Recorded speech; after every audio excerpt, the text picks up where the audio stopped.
Okay, ये ABG हम सब ने कितनी बार देखा है अभी तक? 500,000 बार तो देखा होगा, कुछ लोगों ने 4-5 हज़ार बार भी देखा होगा। लेकिन इस एबीजी का इंटरप्रिटेशन ना, अभी वही मैं किसी को बोल रहा था कि पहले जैसे हम लोग को एबीसीडी सीखना होता है ना, उसके बाद हम वर्ड बनाते हैं, फिर सेंटेंस पढ़ते हैं, इस तरह पढ़ते हैं ना। तो 99% लोगों को एबीजी का एबीसीडी नहीं आता है। हम लोग सीधा डायग्नोसिस करते हैं, अच्छा इसको मेटाबॉलिक एसिडोसिस है, बिना सोचे और बिना समझे।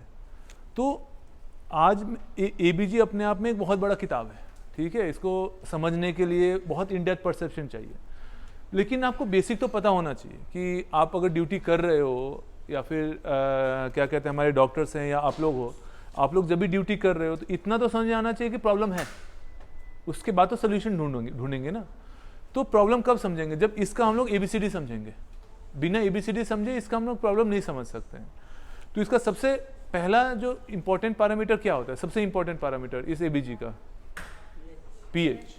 नॉर्मल पीएच कितना होता है?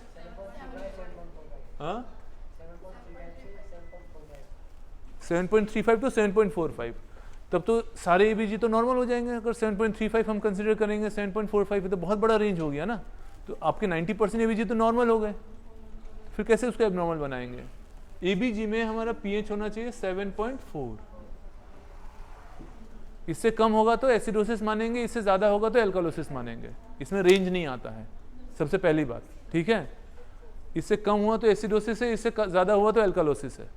ओके, पीसीओ2 का नॉर्मल वैल्यू कितना होता है?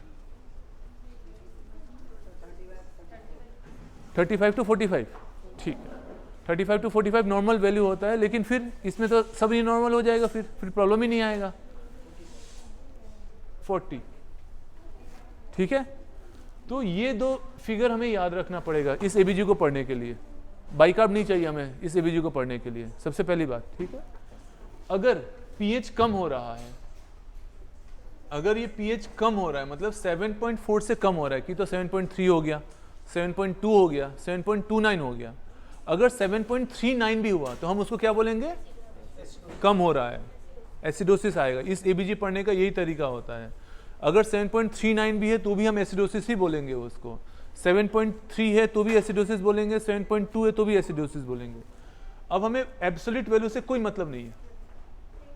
अगर इससे कम है तो मतलब पीएच कम हो रहा है।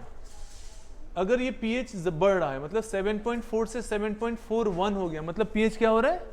बढ़ रहा है। मतलब क्या हो रहा है? एल्कालोसिस में जा रहा है।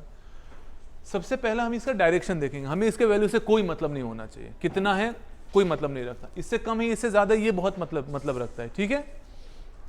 दूसरी चीज पीसीओ2। पीसीओ2 में भी दो ही चीज हो सकती है कि तो घट सकता है या बढ़ सकता है, राइट। यही दो चीज होगी ना, और तो कुछ होगा नहीं। अब अगर पीएच नीचे जा रहा है और पीसीओ2 भी नीचे जा रहा है, मतलब क्या दोनों का डायरेक्शन क्या है? सेम है। समझ में आ रहा है? मतलब कि प्राइमरी एबनॉर्मलिटी जो है वो मेटाबॉलिक है। ये होता है प्राइमरी एबनॉर्मलिटी। प्राइमरी प्रॉब्लम क्या है? अगर पीएच भी नीचे जा रहा है और पीसीओ2 भी नीचे जा रहा है, मतलब दोनों का डायरेक्शन सेम है। अगर सेम डायरेक्शन होगा तो प्राइमरी एबनॉर्मलिटी क्या होगी? मेटाबॉलिक होगी, वो रेस्पिरेटरी नहीं हो सकती है। पहले आपको ये याद रखना है। जैसे मैंने बोला एबीसीडी, मैं एबीसीडी पढ़ा रहा हूँ, मैं एबीजी आपको इन डिटेल नहीं पढ़ा रहा हूँ। बस मेटाबॉलिक एसिडोसिस, एल्कालोसिस भी आपको समझने के लिए जरूरी है। दोनों का डायरेक्शन अगर सेम होगा तो क्या कंपोनेंट होगा? मेटाबॉलिक होगा। अब पीएच कम हो रहा है तो एसिडोसिस ही हो रहा है, तो मतलब कौन सा एसिडोसिस हो रहा है? Metabolic acidosis. अब आप देख रहे हो कि पीएच तो ऊपर जा रहा है, लेकिन पीसीओ2 अगर कम हो रहा है तो डायरेक्शन क्या हो गया? ऑपोजिट हो गया। अगर ऑपोजिट होता है तो मतलब प्राइमरी एबनॉर्मलिटी क्या हो गया? रेस्पिरेटरी, ठीक है। या फिर अगर पीएच आपका कम हो रहा है और पीसीओ2 बढ़ रहा है तो भी आपका प्राइमरी एबनॉर्मलिटी क्या हो गया? रेस्पिरेटरी। अब अगर पीएच कम होगा और पीसीओ2 बढ़ेगा तो रेस्पिरेटरी एसिडोसिस हो जाएगा। पीएच अगर बढ़ेगा और पीसीओ2 कम होगा तो रेस्पिरेटरी एल्कालोसिस हो जाएगा। उतना दिमाग नहीं लगाना है। आप दोनों का डायरेक्शन सेम रहेगा तो क्या कंपोनेंट होगा? मेटाबॉलिक। दोनों का डायरेक्शन डिफरेंट रहेगा तो क्या कंपोनेंट होगा? इतना याद रहेगा। अब देखो ये वाला से हम बताएंगे कि मेटाबॉलिक एसिडोसिस है या रेस्पिरेटरी एसिडोसिस है या रेस्पिरेटरी अल्कालोसिस है। ठीक है, ये कंपोनेंट डिसाइड हो एक बार हो गया, तब हम जाएंगे कंपेंसेशन पे। पहले कंपेंसेशन नहीं, सब ईवीजी पढ़ता है, अच्छा ठीक है कंपेंसेशन हमें कैलकुलेशन का भी फॉर्मूला हम पढ़ाएंगे, इसलिए मैंने ये जगह खाली छोड़ा हुआ है। उसका फॉर्मूला होता है, ऐसे नहीं कि आंख बंद करके भाई कंपेंसेटेड है नॉन कंपेंसेटेड है। और गलती से भी आपको एबीजी पढ़ते वक्त ये नहीं बोलना है।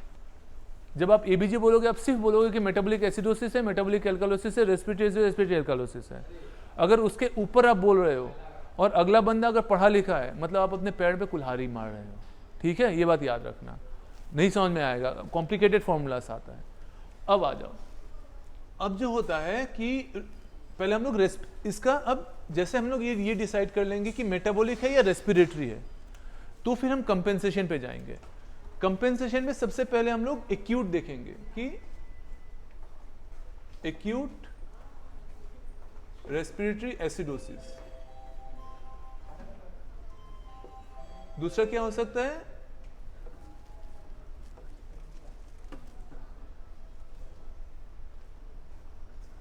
chronic respiratory acidosis, acute respiratory alkalosis और chronic respiratory alkalosis। ये 4 एंटिटी हो सकते हैं, या फिर हो सकता है आपको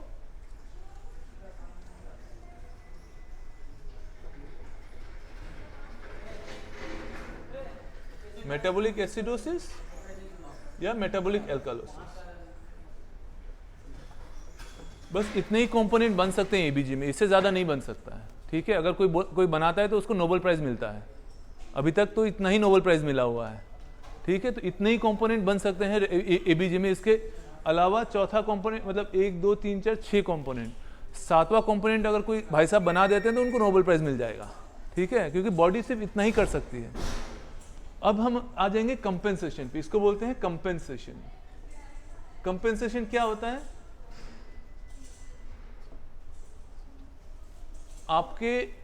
आप लोगों ने सुना होगा, अगर कोई आदमी अंधा पैदा होता है तो उसके सुनने की ताकत काफी ज्यादा बढ़ जाती है, होती है ना। जो आदमी सुन नहीं सकता उसको देखने की ताकत बढ़ जाती है, तो उसको भगवान का कंपेंसेशन कहा जाता है। वैसे ही हमारे शरीर में अगर एक एसिड की मात्रा बढ़ेगी तो एल्काली की मात्रा भी शरीर अपने आप बढ़ा देता है। ठीक है, उसको बोलते हैं कंपेंसेशन। तो कंपेंसेशन में की तो हो सकता है वो एक्यूट या क्रोनिक, या फिर अगर एल्कालोसिस होगा तो वो भी एक्यूट या क्रोनिक होगा। ठीक है, अब इसमें चेंज क्या हो रहा है, एक्यूट रेस्पिरेटरी एसिडोसिस, ये जो पीएच ये कम हुआ था और CO2 बढ़ता तो क्या हुआ था, रेस्पिरेटरी एसिडोसिस हुआ था ना। तो ये एक्यूट है कि क्रोनिक है, हमें कैसे पता चलेगा, इसका कोई फॉर्मूला होना चाहिए। तो अगर जो ये PCO2 चेंज हो रहा है ना, PCO2 चेंज हो रहा है ना यहाँ पे रेस्पिरेटरी एसिडोसिस होने के लिए, अगर PCO2 आपके 10 बढ़ गया है, मतलब 40 से 50 हो गया है, तो बाइकार्ब कितना घटना चाहिए आपका, ये बताता है। क्योंकि एक तरफ से एसिड की मात्रा बढ़ रही है, मतलब कि आपका PCO2 ऊपर जा रहा है, तो बाइकार्ब को क्या होना पड़ेगा, उसको भी बढ़ना पड़ेगा, तभी वो एल्कालोसिस, मेटाबॉलिक एल्कालोसिस करेगा ना। रेस्पिरेटरी एसिडोसिस में क्या होगा, कंपेंसेशन, मेटाबॉलिक एल्कालोसिस होगा, मतलब कि बाइकार्बोनेट क्या होगा, बढ़ेगा, कंपेंसेशन करेगा ना वो। कंपेंसेशन का मतलब क्या है, एक चीज घटेगा तो दूसरा चीज बढ़ता है। तो अगर एसिड की मात्रा बढ़ेगी तो बाइकार्बोनेट तो बेस है ना, तो बेस क्या होगा, बॉडी में बढ़ेगा।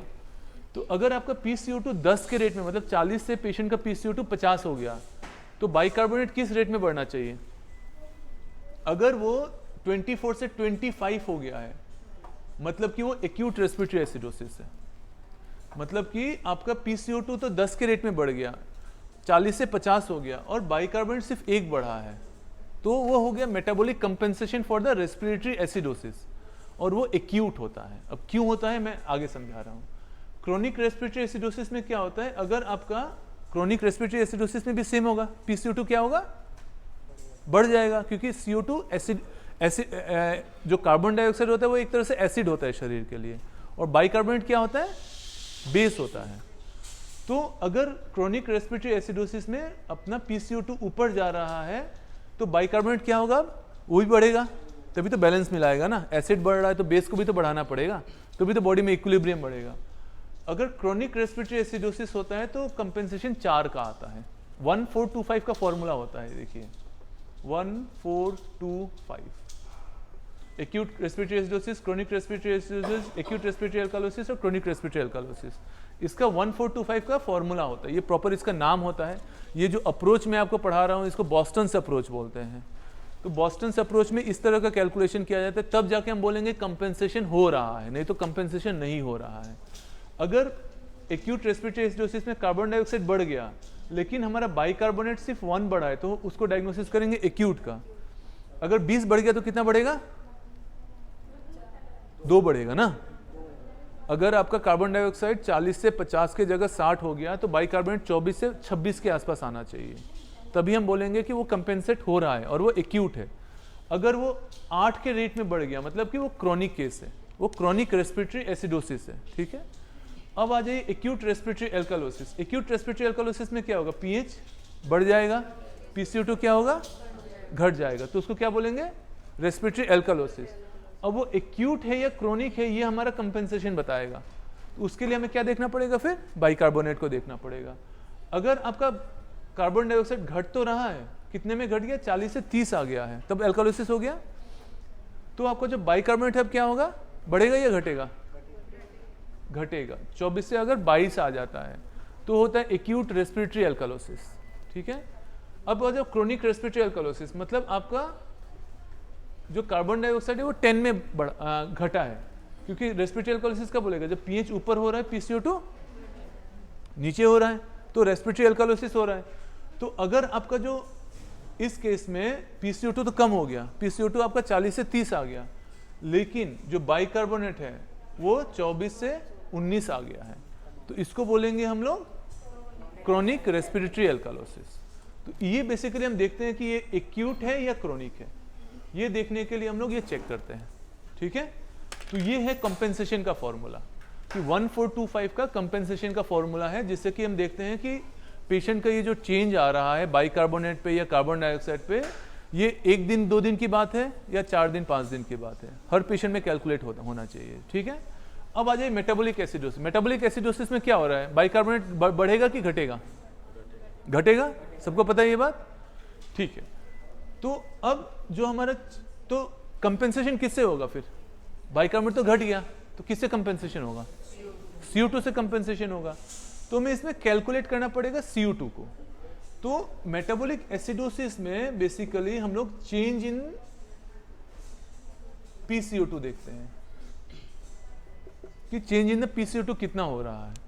ठीक है, तो चेंज इन PCO2 अगर 1.3 times the change in bicarbonate, ये ट्राइंगल मतलब चेंज होता है, चेंज इन PCO2 अगर 1.3 times the change in bicarbonate है, मतलब कि वो कंपेंसेशन ठीक है, एडिक्वेट है। बात समझ में आई? कॉम्प्लिकेटेड फॉर्मूला है। क्यों है कॉम्प्लिकेटेड? मेटाबॉलिक एसिडोसिस में आपका सपोज आप एक एग्जांपल ले लो कि मेटाबॉलिक एसिडोसिस में पीएच 7.3 से ये 7.4 से 7.3 आ जाता है, तो कितना चेंज हो गया? 1 में चेंज आ गया। तो PCO2 कितना चेंज होना चाहिए? 1.3 इंटू 1। बाइकार्बोनेट कितना चेंज हुआ है? हाँ, 1.3 times the change in bicarbonate, उतना आपका PCO2 चेंज होना चाहिए। अगर हम बोलेंगे कि आपका बाइकार्बोनेट से 24 से 20 पे आके रुका हुआ है, तो चेंज कितना हो गया? 4 का चेंज हो गया। 1.3 टाइम्स इंटू 1.4 कितना होता है? 5.2 होगा। आपका PCO2 मतलब कितना कम होना चाहिए? 40 से 35 के आसपास आना चाहिए। हर चीज में +-2 आपको एक्सेप्ट करना पड़ेगा। ये सारा फॉर्मूला +-2 पे डिपेंड करता है। ठीक है, तो change in PCO2 1.3 times the change in bicarbonate, ये आपका मेटाबॉलिक एसिडोसिस का है। और मेटाबॉलिक एल्कालोसिस में कितना कार्बन डाइऑक्साइड चेंज होगा? 0.7 times the change in bicarbonate. अब बताइए मेटाबॉलिक एल्कालोसिस में बाइकार्ब क्या हुआ? बढ़ गया। सपोज आपका 24 का बाइकार्ब होना चाहिए था, आपको 30 का बाइकार्ब दिख रहा है, तो कितना बढ़ गया? 5 के रेट में बढ़ गया ना। चलिए 6 मान लेते हैं, तो 0.7 ऑफ 6 कितना हो गया? हाँ, 4.2 हो रहा है। हाँ, तो 4.2 में चेंज आना चाहिए PCO2 में, तब मेटाबॉलिक एल्कलोसिस का आपका कंपेंसेट हो रहा है। और वो चेंज किस में आना चाहिए? कार्बन डाइऑक्साइड में आना चाहिए। मतलब कि 40 से कम हो जाएगा कार्बन डाइऑक्साइड, तभी कंपेंसेट करेगा ना, नहीं तो कंपेंसेट ही नहीं करेगा। ये फॉर्मूला मुश्किल है, मैं मानता हूँ, और लेकिन ये फॉर्मूला सबसे आसान है। अगर मैं कोपेनहेगन और स्टीवर्ट्स अप्रोच पढ़ाने जाऊँगा ना, तो उसमें मतलब मेरे जो सबसे जीनियस स्टूडेंट्स होते हैं ना, उनका भी पसीना निकल जाता है। तो ये वाला तो मैं सबसे आसान मेथड सिखा रहा हूँ ABG पढ़ने का, और ये ABCD है, इसमें कुछ नहीं है। इसके अंदर बहुत कुछ पढ़ना होता है। जो हम लोग इंटरप्रिटेशन पेशेंट के सामने करते हैं ना, तो इसके अंदर घुस के करते हैं कि ठीक है एक्यूट है, क्रोनिक है, कैसे हो रहा है, क्या हो रहा है, बॉडी में क्या चल रहा है, इसके बाद कैलकुलेशन आता है। तो ये तो आप सोच लो कि जैसे अल्फ़ाबेट का ABCD है ना, ABG का सिर्फ ABCD में आपको पढ़ा रहा हूँ कि किस तरह से कंपेंसेशन कैलकुलेट किया जाता है। तो ये फॉर्मूला हो गया आपका। अब किसी पेशेंट को, अब हमने देख लिया कि पेशेंट को एक्यूट प्रॉब्लम है या क्रोनिक प्रॉब्लम है, रेस्पिरेटरी प्रॉब्लम है या मेटाबॉलिक प्रॉब्लम है। अब अगर देखा जाए कि इतना पे हम मोटा मोटी एक कैलकुलेशन तो कर सकते हैं। आप कोई भी एग्जाम पास होने पर या पेशेंट को मैनेज होने पर तो आप इतना कर लोगे तो काफ़ी है। लेकिन अब मेटाबॉलिक एसिडोसिस में जब जाते हैं तो एक बहुत इंपॉर्टेंट फॉर्मूला आता है, एनायन गैप। सुना है कभी? क्या होता है?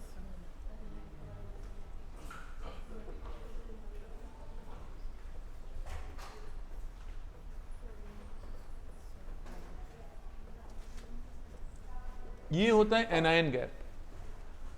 ABG में आपको सोडियम देखना है, क्लोराइड देखना है, ये पोटेशियम देख, सॉरी,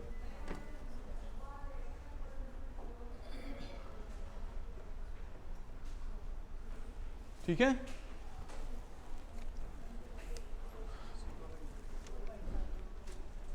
तो इतना जब हम लोग देखेंगे, नहीं क्लोराइड ही देखना पड़ेगा तभी होगा ना, क्लोराइड ही आएगा। ये एक्चुअली ना, ये बहुत बड़ा एक कंफ्यूजन है कि अलग अलग किताब अलग अलग चीज़ लिखता है। आप जब हम लोग का जो सबसे स्टैंडर्ड टेक्स्ट होता है हैरिसन का, उसमें आप इसमें पोटेशियम भी ऐड करता है, chloride plus potassium plus bicarbonate. लेकिन ज़्यादातर जो क्रिटिकल करके किताब यही फॉर्मूला देते हैं, sodium minus chloride plus bicarbonate, ठीक है। तो ये होता है एनायन गैप। नॉर्मल कितना होता है? 10। ये होता है normal anion gap.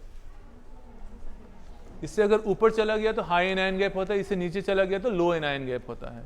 High anion gap diabetic ketoacidosis, high anion gap acidosis होता है। बाकी बहुत तरह के एसिडोसिस होते हैं, उतना डिटेल में हम आज नहीं घुसेंगे क्योंकि आज हम बेसिक ABCD पढ़ा रहे हैं ABG का, ठीक है। तो ये एनायन गैप होता है कि sodium minus chloride plus bicarbonate. अब आईसीयू में सारे पेशेंट का एल्बुमिन कम रहता है, आपने गौर किया है? एल्बुमिन कम रहता है। जब एल्बुमिन कम रहेगा तो ये फॉर्मूला फिर हमें करेक्टेड एनायन गैप पे जाना पड़ेगा। एक होता है करेक्टेड एनायन गैप।